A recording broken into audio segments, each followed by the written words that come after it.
I auditioned for a cruise ship band once and I wasn't the singer, so here's what actually happened. You've probably scrolled past lots of cruise ship videos assuming they're all about singers, because that's what they all talk about. And I get it, because I myself have been talking about the importance of singing and how it can truly change your pay, your position and your privileges. But I've also sat in an audition room as a keys player, not a singer, watching a band gets built in real time out of strangers. And so this video is about the paths that exist if you play an instrument and if you have zero interest in singing. There's one specific thing that happens in these auditions that you won't find out until you get there, and so I want you to be prepared and to know exactly how you need to get ready for these kind of auditions if this is your interest. Before we even go further, if you're not sure whether this world suits you specifically, I made a free self-check quiz exactly for that, and you can grab it for free in the description. So you might be wondering if there are even any jobs that don't involve singing at all on the ship, and yes, there are quite a few jobs where you don't have to sing at all. The jobs available for musicians really depend on the cruise line, but Royal Caribbean alone, for example, lists jazz orchestra, string quartets and trios, Caribbean bands, Latin bands, party bands, country trios, and even jazz sextets. And so the way agencies recruit for these positions depend. Some agencies require a fully formed band before they even hire you,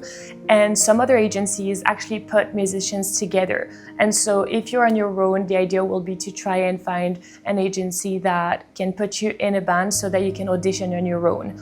If you apply through direct cruise lines, most of the time they'll always get the fully formed band, so you won't have a lot of chances applying on your own if you're an instrumentist. Now you might be wondering about bass, drums and sax specifically, so what about these instruments? So you can work as a bassist or drummer in the party bands or Latin bands, Caribbean bands, as most ships will have at least one of these three types of bands. And the second world where you would be able to get hired is as part of the orchestra. For example, the jazz orchestra from Royal Caribbean needs bass, drums, alto and tenor sax, with flute and clarinet doubling expected. One note on that is that female drummers and bassists are actively in demand right now. An agency even built an all-female sight reading band for Carnival, with drum, bass, guitar and keys all hired separately. If you're a sax player, you might be wondering if you can get hired on your own as an instrumentist playing with backing tracks.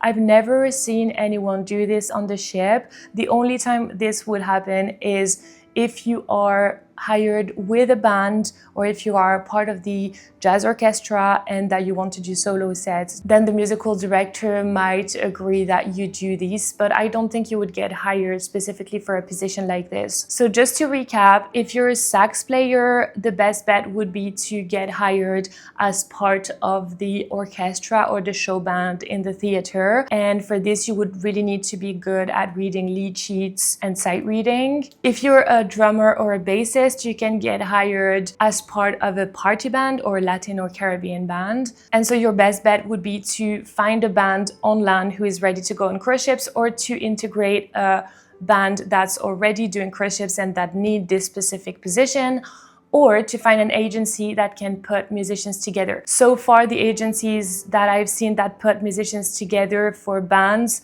are UK agencies for some reason. There might be other agencies that do that, but the two agencies where I have applied for this specifically were UK agencies. So you might be wondering how applying as an instrumentalist is different from applying as a solo. And so I've had two experiences actually applying to join a band. The first ever one was a year before I ever got hired on cruise ships. I was living in London at the time. I went down to Brighton and I was basically applying as a keys player. So I was given around 6 songs that I needed to rehearse and that I needed to play on the keys. I remember there was Proud Mary in D and Rather Be by Clean Bandit. And I was given lead sheets that were shared through Dropbox, and that's all I was given. This is what the lead sheets were looking like if you're curious. And so on the day, I met a singer, a drummer, a bassist, and a guitarist that I had never met before. And so we had never played together before, and we were about to play together for the first time. So it was really stressful because now I know the requirements, but back then I didn't. And it's really important that you know how to play in a way that serves the band, that serves the song that you're playing, that you you use different sounds and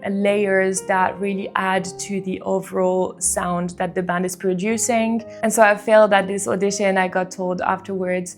And a year later, I applied for a sight reading audition, so it was slightly different, but I also failed at that. So as you can see, applying for a band with lead sheets and sight reading involved is completely different from applying as a solo musician. And if you want the honest breakdown of what the solo positions pay compared to what you would get as a band member, feel free to grab the free guide down below that will tell you everything and that will help you figure out if this path is right for you. Now you might be wondering what actually gets you to succeed versus not in these kind of auditions, and for me it was the music side of things. I had no experience playing in a band.